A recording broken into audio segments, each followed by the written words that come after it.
Hey, get ready to talk like a brand and live your best brand life. I'm Peachy Williams, your brand voice builder. Today, we're talking about brand guidelines.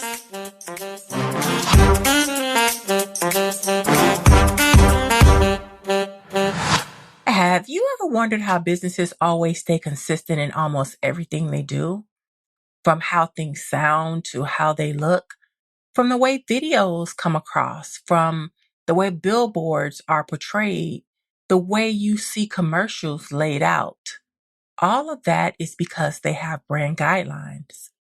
Now, brand guidelines can also be called brand style guides or brand books, but it's actually the blueprint of your brand because not only does it contain your brand voice metrics like voice, tone, and messaging, but it also lays out all the visual details of your brand. And that includes logos, typefaces, color, sizing, and all that good stuff. So why do you actually need brand guidelines?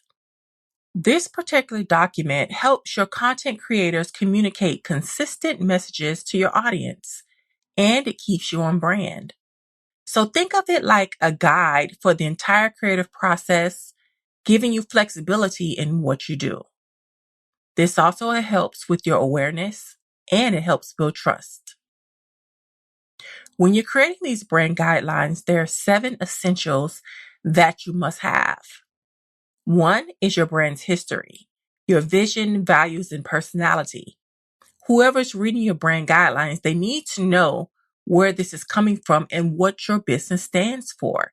This helps give an overall general feel of how you want to communicate your messages to your audience.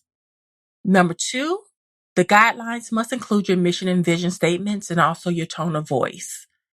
Think about how your brand uses language and emotion. That's your tone. Every brand is different. The way they speak to their audiences are different.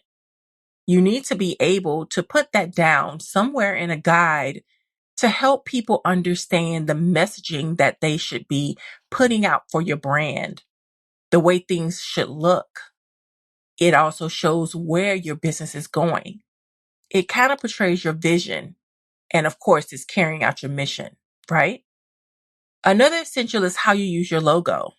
The different variations of your logo. Some companies have a symbol and words, and then sometimes you just see the symbol. Sometimes you just see words. It could be their tagline or part of their logo, but that's important. You need to know the different variations and how you can use that logo design. Also, the sizing. Sometimes you can have it small, sometimes you can have it big, but those are specific details that must be communicated to the content creators in your brand. The spacing, how big can it be? How many spaces does it need to be toward the end or to the edge? All of those things are very important. And additionally, these brand guidelines, they tell how you can and can't use your logo, whether or not you can have a lockup. And a lockup is when you have another logo next to it or on top of it or beneath it. Some brands will not allow you to use a lockup. That's very important to know. Another essential is your color palettes, your primary and secondary colors, plus their breakdown for print, screen, and the web. You have different variations of different colors. So you need to make sure that that's fully outlined in your brand guidelines so that whoever's creating that content for you, they will know what they can and cannot use. This also includes your type, style, and typography, the different fonts you use, their variations, and your defaults for the web. What fonts can be capitalized? Which ones can't? What should you use for your headlines? And then what do you use for the body? All of this is communicated in your brand guidelines. Then we're going to talk about the image style and the photography. You should always have examples of how your imagery should work because if your content creators don't have a blueprint on what to work with, they will design anything. You need to make sure that you provide guidance to them so that they will be on brand at all times. You should also have your business card and letterhead design, how your logo and fonts are used for standard company correspondence. Even if you don't have those things, your business cards and everything that you have, notepads, anything that you use to communicate with other businesses or to the general public, all of that should be in your brand style guide, your brand guidelines. So again, your content creators will know how they're supposed to do this. Your brand voice guidelines should always be able to stand alone. They should have the copywriting style and editorial guidelines in the guidelines.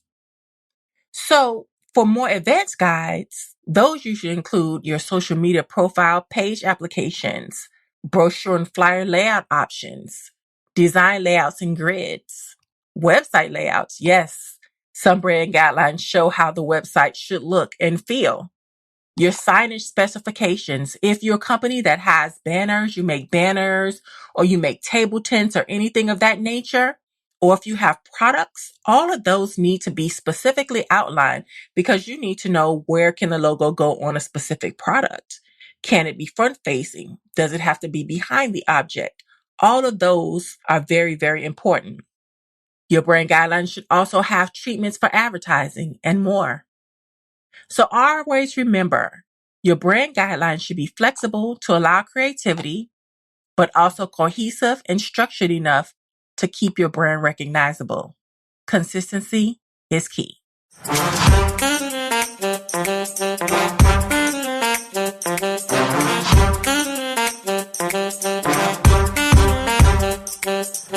Until next time, check us out at The Right Mix, WRITEMIXX.com.